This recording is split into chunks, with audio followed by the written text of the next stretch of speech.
Ce projet de 14 maisons passives situées rue Henri Dunant au Havre est off puisque c'est une alternative au lotissement. Et d'un point de vue général, on a vraiment réfléchi avec une démarche globale. Dans le concours, la foncière logement donc, souhaitait ces maisons WC sur un plan qui avait été produit par la ville du Havre. Cet urbanisme-là ne nous semblait pas du tout cohérent avec la situation dans laquelle on était. Donc on a considéré qu'on pouvait garder le terrain proposé, le nombre de maisons, 14, et qu'on allait découper le terrain en 14 lanières, et que chacune des lanières allait être une parcelle. Les parcelles sont grosso modo de 6 mètres, 6 mètres 50 de largeur, sur les plus longues 70 mètres de longueur. Et cette longueur-là génère un monde, la possibilité de lieux et de vie très différents, qui sont extrêmement appropriables. Tout au nord, un potager, l'espace du jardinier, le stationnement, un stationnement couvert, un stationnement extérieur, la rue qui dessert ces maisons, qui est en fait une rue résidentielle et qui est devenue l'espace de jeu des enfants, ils y jouent au football tous ensemble, la cour d'entrée de chacune des maisons, avec le tri des déchets, la maison, sa terrasse haute et sa terrasse basse, le jardin, la pelouse on va dire, au-delà le verger, et tout au bout de cette parcelle, le plus au sud, un peu en hauteur, puisque le terrain monte, un volume bâti de 20 mètres carrés qui est libre d'appropriation.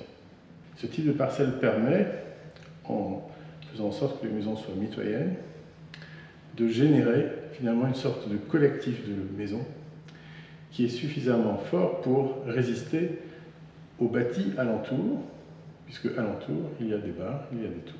En travaillant sur cet appel à candidature ensemble, on s'est dit qu'on pourrait aller plus loin que le BBC en allant vers le passif, faire des maisons passives.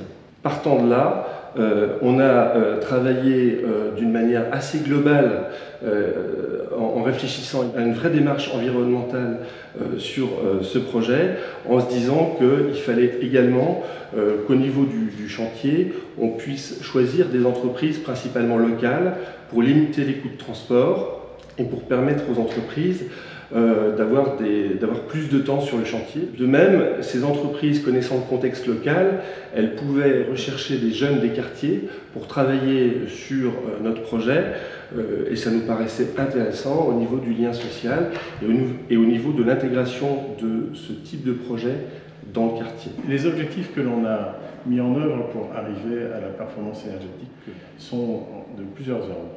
D'abord topographique, on met des maisons mitoyennes, où la solidarité entre les maisons existe. On isole par l'extérieur, donc on a une continuité de l'isolation sur l'ensemble des façades. On a une gestion de la ventilation par un double flux. On a des panneaux solaires. On a une chaudière à condensation à haut rendement, etc., etc. On a été absolument heureux de voir la variété des appropriations de ces volumes. Chacun y a vraiment fait ce qu'il souhaitait en fonction de sa propre vie. Donc, il y en a un qui a installé un ring de boxe, un autre a fait son jardin extérieur, un autre c'est la pièce de jeu pour les enfants. Et cette appropriation, on l'a évidemment souhaité puisqu'on a laissé libre d'usage ces endroits-là, mais on l'a aussi accompagné avec un livret d'utilisateurs que l'on cherche chaque fois à rendre très complet. Ce mode d'emploi est d'autant plus important pour l'utilisateur final puisqu'on va jusqu'à lui expliquer la façon dont il faut finalement se servir de ce logement pour optimiser ses charges. On explique que s'ils doivent changer la peinture, qu'elle soit aussi ENF Environnement, que finalement nos architectures qui sont comme des champs bio ne voient pas arriver d'intrants chimiques.